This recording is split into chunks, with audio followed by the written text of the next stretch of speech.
Le concept du bob, c'est le mariage parfait entre une casquette et un chapeau, sans leurs inconvénients. Par exemple, la casquette. Elle n'a qu'une visière avant, c'est-à-dire qu'elle ne protège que la face avant du visage, alors que le bob protège toute la surface du visage.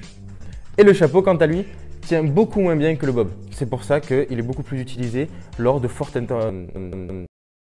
intempéries ou de fortes pluies.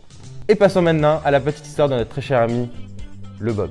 Il est apparu pour la première fois pendant la Seconde Guerre mondiale, lorsque les soldats américains l'utilisaient pour son aspect pratique. Pour la petite anecdote, les soldats français avaient pour habitude de les appeler affectueusement les Roberts. Et vous me demanderez sûrement, mais pourquoi? Tout simplement parce que le créateur du bob est Robert B. Roberts. Ouais, je sais, ils sont pas trop foulés pour le nom. Le bob a son histoire, mais il a aussi surtout ses grands moments de succès.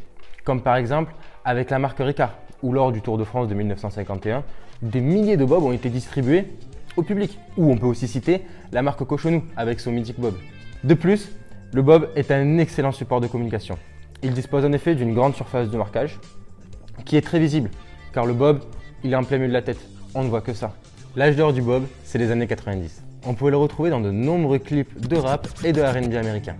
Aujourd'hui, on peut remercier notre rappeur Lorenzo, qui grâce à son mythique bob Game Boy Color, a su remettre au goût du jour ce superbe accessoire de mode. On retrouve aussi le bob dans de nombreux films hollywoodiens.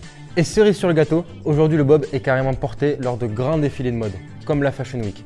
Et plus récemment, la grande marque de luxe, Jacquemus. Bon, mais vous attendez quoi pour commencer à équiper vos collaborateurs ou vos clients avec ce super bob personnalisable?